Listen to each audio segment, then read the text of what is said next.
Um, Nice to be at the Ubuntu Theater again today, and everybody's free to participate, of course, and put in their proposals for lectures or the scripts that still need to be spoken. And I've put mine in on Monday to say, okay, can we talk about becoming and belonging? Becoming and belonging. This is a paper that was developed already about 2 years ago, was rejected at several conferences, amazingly, because I think it's a fantastic paper, which I made together with Irene Egir, who is a professor at the University of Ghana. We met in 2023 on a meeting in Amsterdam, where we discussed international cooperation between Africa and Europe. And I was just from Africa, so I was sort of in between. And we came to talk about academic cooperations internationally. And yeah, we had it was a meeting of spirits, kindled spirits, to discuss issues that are very common. Because the issue is always we have to work together. So everybody says we have to work together. So what is involved in working together was the question. And there, in practice, of course, it's not that easy. How do you work together? But it is an imperative to do so. So we developed this paper as a discussion among ourselves. How do you do this? You know, when you are in Ghana, when you're in Europe, when you're in Africa, when you are worldwide, how do you cooperate together? So why should we work together is the first question. And that is because we have now issues, global issues, that need global cooperation to solve them. So we must work together. But it's not easy. As we can see in current times, we have times of separation, of polarization, but we have to work together. So we developed this paper together in a dialogue and auto-ethnography. So we describe to each other our lives. And we came to understand that we need local solutions to the issues. That means we need global perspectives on stuff, but it, of course, on a local scale, it looks at a different implementation. It will be a short presentation, I think, so we'll go through it. This is the introduction. So in the paper, and there's a paper that you will also find on the website that was published in Zimbabwe in September and presented there also. The paper Becoming and Belonging, Jumping the Hurdles, we discussed first what did we have to jump to get where we are. Of course, Irene is now a professor. She is a wife, she is a lady, she is also a farmer. And yeah, there is a lot of issues hurdles to jump to get there, especially in those circumstances. The same here. I'm positioned now in the Netherlands. I have been trained also in Africa for many decennia about having to unlearn what I did learn in my first 20 years in the Netherlands, being formed in education and so on. And after that, I've been frequently to Africa for over almost 40 years. And so you had to unlearn stuff on the communal values especially. And in that way, there was this becoming. So because why are these important, these stories important? It's about becoming what we are, the roles we play. I think Stephen Covey there wrote nicely the 7 Habits of People, and he also talked of the different roles we play. But how do you become in such a role? That's what we were discussing. And we saw that this becoming is an ongoing process. So after we had discussed our personal stories, and it's written in the paper, Irene also got insights into her own becoming when she did her PhD, and that brought her to the United States, which involved a lot of issues, you know, how to get there, how to be accepted, how do your local leadership accept it, you know, your family, the family relations, all these things are important in you becoming what she has become, which is multiple, of course, but one of them is being professor at the University of Ghana. But we saw that it was an ongoing process. So we tried to start thinking, what are those processes then that are underlying our becoming? And out of becoming, of course, we get belonging. But first we have to see how we became.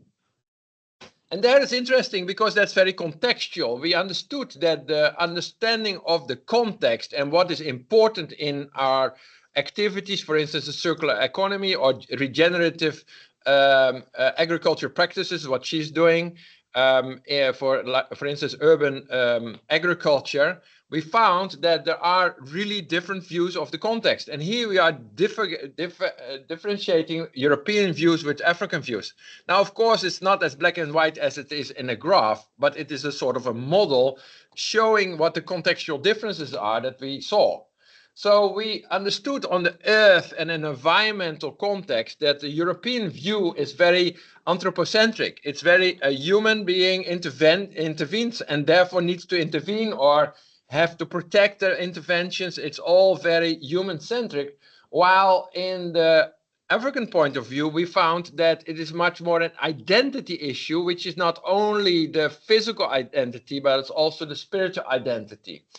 And therefore, protecting environment, for instance, where Irene is very busy with, is very much an imperative. It's an imperative to protect one's identity, one's being.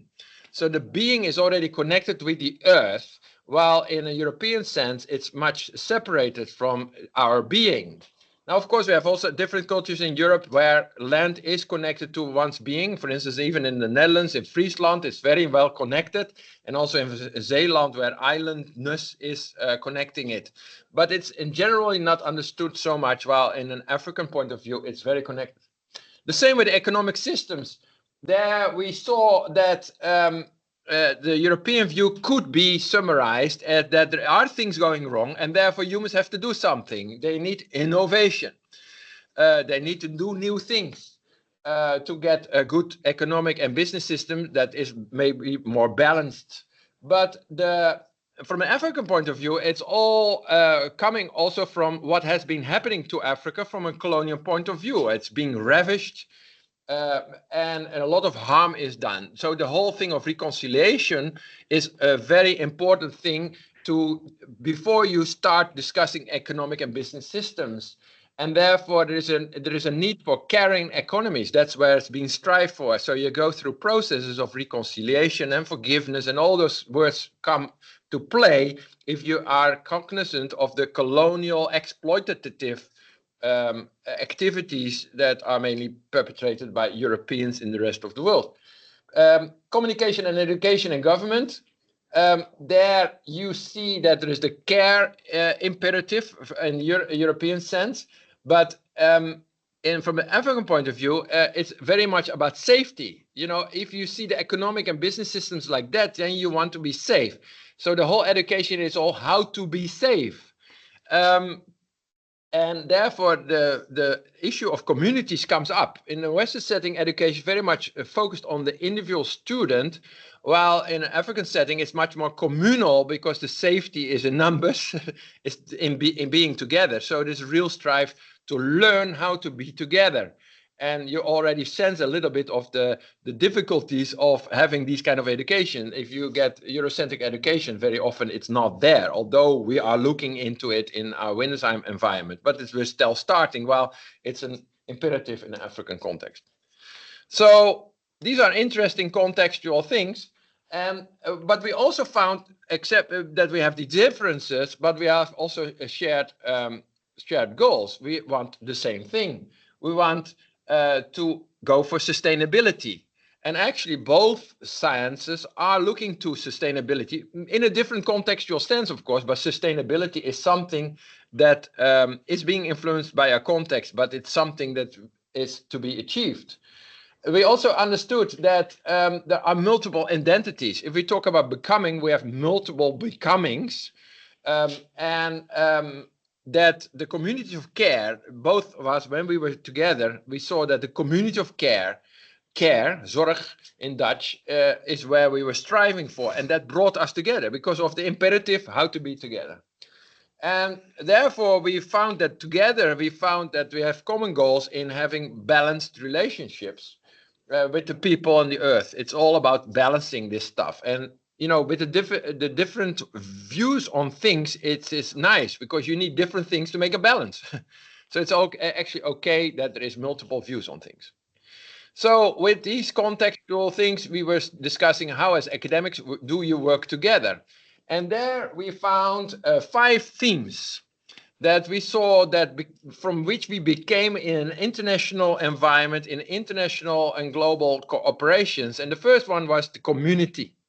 We were recognizing that we could become when we shared values in our communities, that we found communities and recognized them in which we can be cared, we can take care and be cared of, and where there is harmony. So that is that all these things is what the community flourishes, and without community we cannot work together. We came to the conclusion.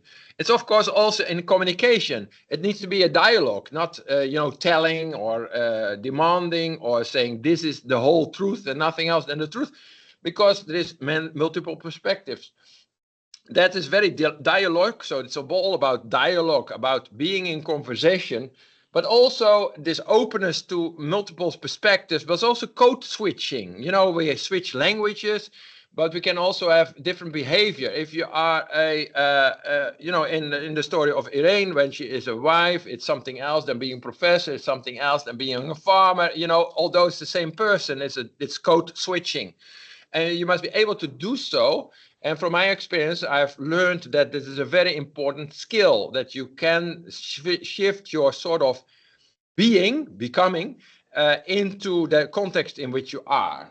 And that I've done between Zimbabwe and the Netherlands, for instance. Then the third one is about the resources, where you value everything, not only money, not only time, not only the contribution from the persons in front of you, but also those who are not present, and maybe the not living things. A building might be seen as a not living thing, so we can be appreciative of having a dry place to stay.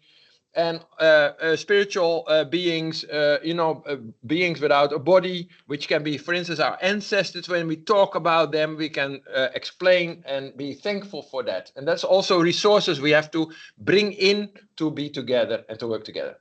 The fourth one was timing. That's basically the kairos, the right moment. There are the right moments to do things, and you have to be sensible to those things. So it's alignment with serendipity, with the rhythms of life and the rhythms of the relationship. It's no use to push something for which the other is not ready yet. So if we want to work together, we have to be sensitive to that. And the last one, but maybe it's certainly not the least, is the one of respect. Utter respect to the other living beings, to the facilities that we have, to all these resources, the communication and community that exist. But to understand that there is a there is the respect to be done, the thankfulness, forgiveness, and honoring of all these contributions. So we found that those were imminent and needed to be there to be able to work together and to become. And then, of course, you get more and more to belong. After becoming, you start to belong, and you become part of these relationships, which then sustain economic foundations. Irene has done a lot of contribution in agriculture and in views of economies. The same here. I could do that, but it's also about them. Your belonging is in the respect of the all-inclusive circular economics and the thrive and the communities that work together. So these are themes that we apply to economics, the way we are keeping our house together as an earth, but also locally. And we found that there is a lot of local resilience. So you become part and belonging, and that gives this resilience, which are first of all local, of course. We have globalization, where you have the global relationship, but at local, it becomes in sync with local resources, with the local way of doing, the local availability of whatever you need. And then the fourth one, the theme is that we did recognize in our stories that we are very sensitive to be submissive to just authorities. That doesn't mean that we can't speak truth to power, but it means that authorities go over it. So when you ask one for permission to travel, permission to go into a country, permission to do a certain kind of research, you ask for permission. So that gives continuity and safety. Okay, what does this in practice? How do you do this in practice? So we can, with this, being sensitized also by previous works that we did, by 3 major steps. The first one is that you become and belong to a community, and therefore you first of all have to engage with the community. And for this lecture, I've developed a worksheet on becoming and belonging, jump all the hurdles, and there I've worked out these 3 points more into detail. It's a summary of what you can find in the paper and more depth, because these are very big themes. Community engagement here to be summarized by accountability, co-creation, but also devotion. You know, you are doing this because you are devoted to that environment. You can't belong if you are not part of it. It's not a, yeah, reciprocity, yes, but it's also you start to give first, you know. Maybe you receive, maybe you don't. That's not why you do it. You are engaged with that community. And so you work with communities, not on them. So you can't work on communities. You know, you work with communities, because that's the fundament of the sustainability to become and belong. And then you find in the sheet, which you can also download from the site after the lecture, is that you have respect for authority. You find all these things interweaven. They come all together. It's not a separation between things. But community engagement is the first step to be able to work together, also cross whatever, cross country, cross continent, cross culture, whatever. The second step is the step of workforce development. Now you are developing the capacity to work together. And that's a maturization of this becoming, maturization, you have become, and you are now belonging, but that materializes and maturizes, becomes mature in workforce development. And that involves mentoring of students, empowering of local capacity, recognizing attention for local capacity, and empowering it in whatever role you are playing in the community, which you have been engaged with first. So workforce development is a maturization when people and their capacities are nurtured in relational, inclusive ways. So first of all, they have to be recognized and then nurtured so they can come to maturity. And that's the work that we have been privileged to do in academic institutions, like here at the Hogeschool Windesheim, but also in the university and in other places that we are called to do it. Because this is not only for academics, this in general, for how do we work together. The third step is that one of thought leadership. Now you have become, you are belonging, you have gone these steps, now you are contributing. But that's all relational and accountable and grounded in ethics, in ethical representation. So one of the principles, for instance, being asked for. So that means that now a legitimate authority has developed from your becoming and belonging, and now we have full transparency of the values. That's where we started with, isn't it? And they have also became and matured during the process of starting to work together. Leadership is relational, accountable, and grounded in ethical representations. And here again in the sheet you find what is involved: transparent reporting, shared norms and values, delegated authority. There is always a higher authority to everybody. A delegated responsibility, so people that you are called to, that call you leader, that is a delegation of responsibility. And then you can bridge the global and the local. Now you have real localization. And of course, there's ethics of permission. Are you permitted to speak? Responsiveness to the demands that are taken on the right time. And it's a co-creation of futures.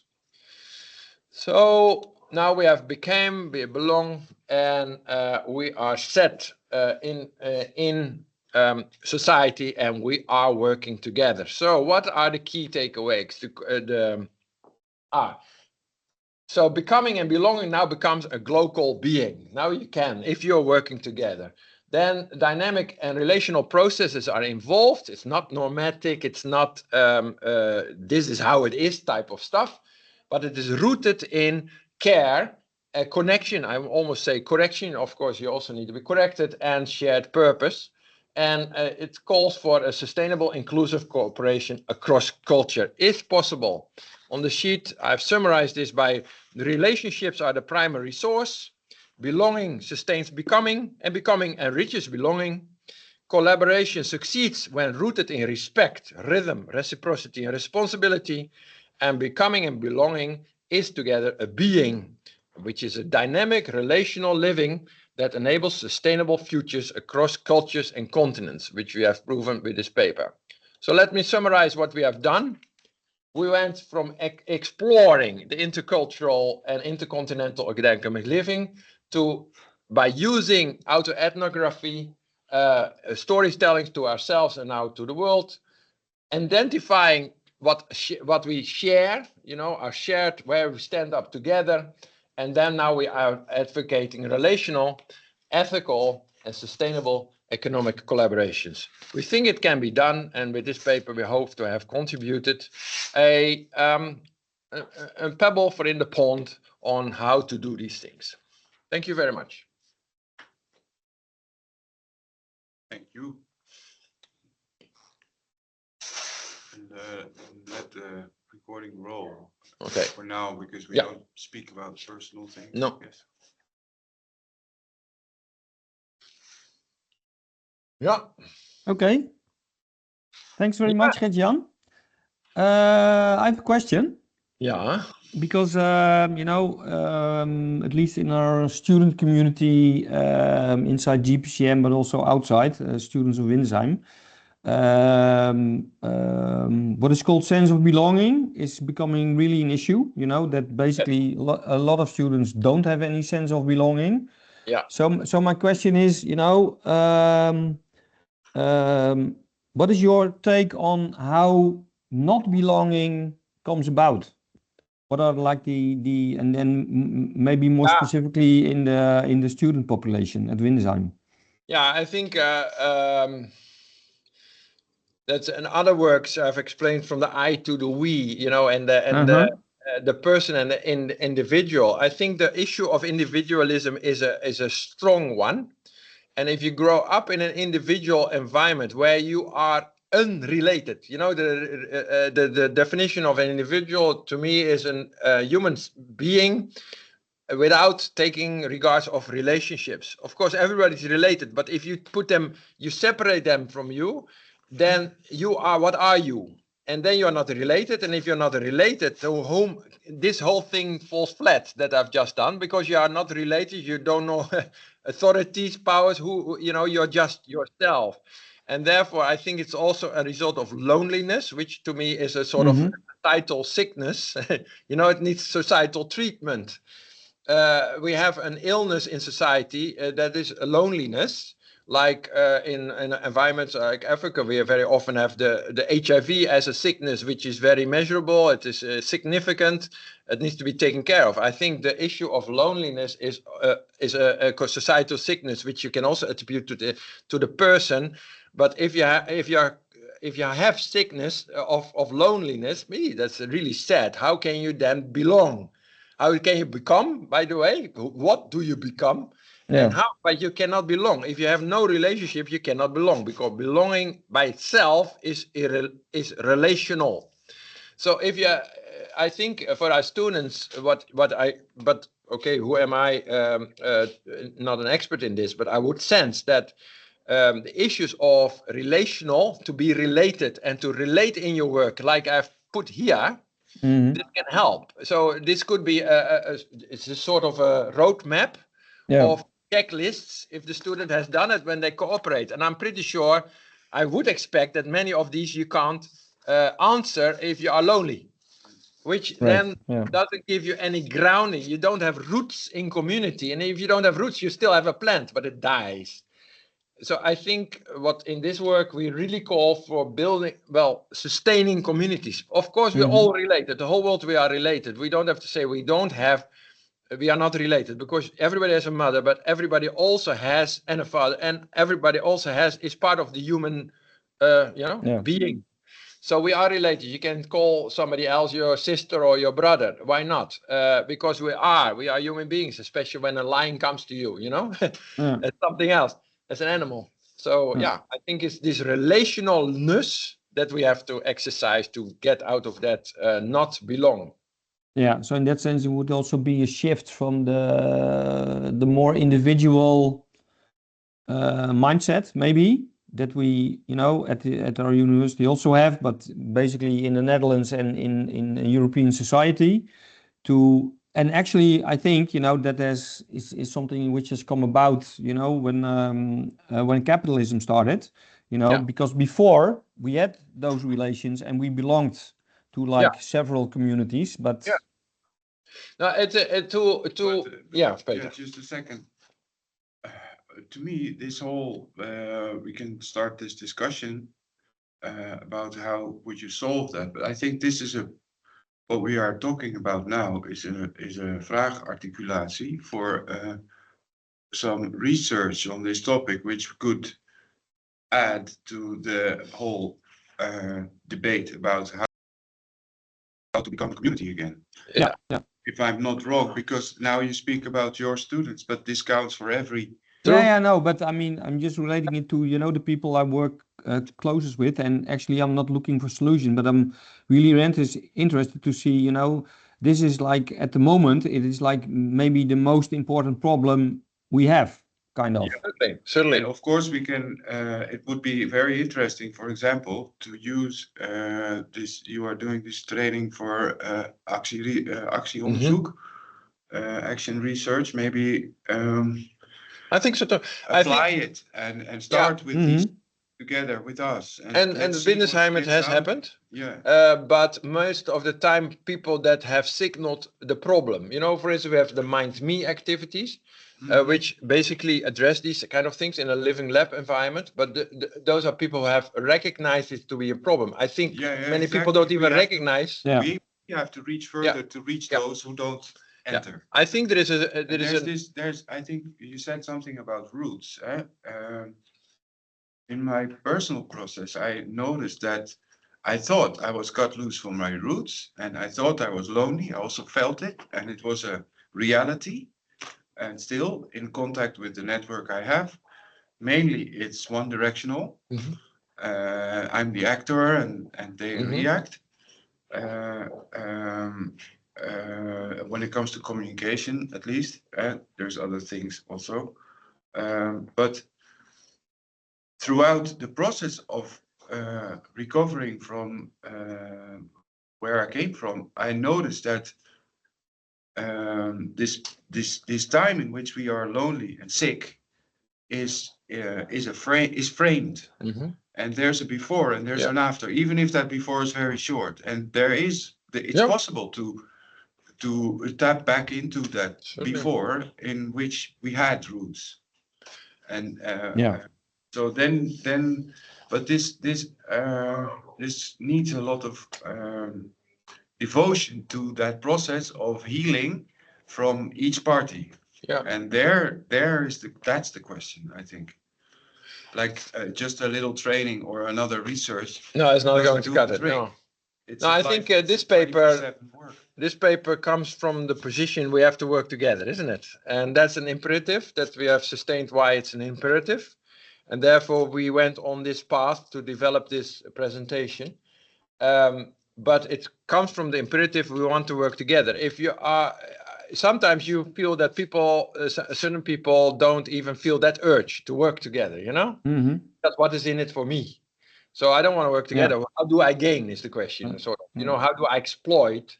You can frame it in many things. I think you're perfectly right, Peter. That needs further study. Actually, it was interesting. I've been asked to do several lectures for prospect medical doctors that would go abroad at Erasmus University, and I've done that several years. And when we came in, then I would see a professor who had done a research on some issue where I lived, which is 8,000 kilometers away from Rotterdam, who he or she would have written a paper on, and where that presumably informs, and does to a certain extent indeed inform, practices in, for instance, HIV treatment or malaria treatment. But when I turned the thing around to say, okay, this kind of knowledge has been operating very forcefully in most parts of the world, I would say, you know, where community has been understood, also because of its survival need for survival, as you have seen in the table that I've shown. Then, well, I would say, okay, maybe in a place like the Netherlands, loneliness is, if you see it as a sickness, is high percentage. What do you do about it in the sense of research? Indeed, have you researched what to do about it? And for instance, have we allowed professors from an African perspective come to Europe and to study from an African perspective the loneliness in Europe and come with certain extensions, like the European professors have been doing for HIV in an African setting? And that was complete new thought, you know? It was new thought, and people sort of laughed a bit about it and sort of pooh-hash, you know, and then there comes all kinds of other issues that I talk in other presentations about. You know, think you are quite something from an European sense, and maybe in African you think lower about it, which is of course all ridiculous. But if we are really working together like we do this, and these kind of principles, which I think are very practical, we could study these things of loneliness, and we should study them, and maybe we should work together with a university somewhere else, not in the Western world, and have them come and study our student population in the University of Applied Science in the Netherlands. I think it is very difficult for people who have grown up in this environment to see their own problems, which is why it's very helpful that you work together from different perspectives, which is also shown in this paper. So I think this can also be applied indeed for studies of loneliness, but these are very important issues. And to us, we said, okay, these things are really, really important. Otherwise, you cannot work together. And we want to work together. We should work together. We must work together to solve our global crises. And here is a paper to show how it could be done. Yeah, and this only then it only counts for those connected to themselves and their environment. So as long as there's that many so-called sick people, it wouldn't work. I'm not fully getting your question. Well, you're saying that belonging and becoming, it is necessary to be connected. Yeah. Right? Yeah. So that then there will be no collaboration with Europe, because there's so much individualism. Yeah, there is much individualism, but there's not always, and not everybody is individualist. Yes, And but even what is also maybe an issue, that you see that, okay, you know, our students, they come to class, or they don't, but you know, even if they come to class, and I'm not sure how it is for other programs, but even there, you know, you have people together, but still you can have no connection. Exactly, there's no community. Exactly. Actually, just now I walked to this lecture hall, and I saw students around the table working together, but everybody was on their phone, you know, and it was even the computer was not being reached, and they were certainly not talking. They were mainly laughing to the videos they were watching, or other things they were doing. And maybe I saw it wrong, but indeed there are certain aspects to life. I mean, we know if I now would look and do something on the phone, you would be, hey, what is happening here? And that's not a good behavior, you know, and somebody should say that in this sense right now, if I would do that. So, and I think these kind of things, that's why there is this sort of submission, but it's not the submissive kind, but you know, the interactive submission to authority who says these are the rules. And I think in the Netherlands, for instance, on the mobile phones in the basic schools, it's not allowed to bring this thing anymore. And I think these are wise decisions. And maybe, for instance, our students to share together, you know, you have to use somebody else's pen and start using pen and paper. I don't know, but there could be many interventions. As long as they bring together that we need somebody else, we are incomplete, and so on. So these are also underneath these. But anyway, it's just a paper to show it can be done. The outset working together, but there are a lot of issues that need to be taken care of. It's not a quick process, by the way, but you cannot work together quickly. You know, you have to get into relationship, and that takes time. Yeah. Hey, it would be interesting to put up some hurdles on the campus square. I'm thinking now, you know, real hurdles. And then it would be nice that we find ways to acknowledge that we need somebody else and be able to get help together. So we can only go when be together. And that is this paper. I could not have written it without Irene. Irene could not have done it without me. It's this cooperation which brings out this kind of work, which I hope is informative. Well, it's interesting how the sickness in this case actually comes more visible, and like The lack, yeah. the lack of recovery from it, Yeah. which was Yeah. the whole point Yeah. of my first statement. Yeah. Like this, you know, like that's where we really need to do something. Yeah. As a society. Yeah. On As a ourselves. community. And it's not like you have to work on yourself. No. No, but that is the thing also, that I think we used it somewhere in our, I'm teaching now in our future semester, and I think in one of the first classes we showed a slide on future thinking, and it was about, okay, you know, mental health issues. The idea is, okay, that is like an individual problem that you need to do solve by yourself because you're not doing something right, and that's why you have mental health issues. Whereas, you know, it's a different issue, because as a society, we are, you know, doing things in a certain way, which, you know, causes lack of connection, lack of community, etc. So you cannot solve it on your own. No, true.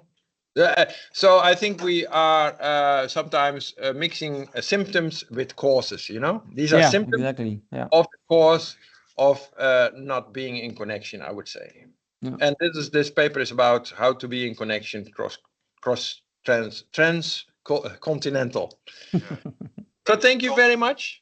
I will recording. Thank you. How do I do that, Peter?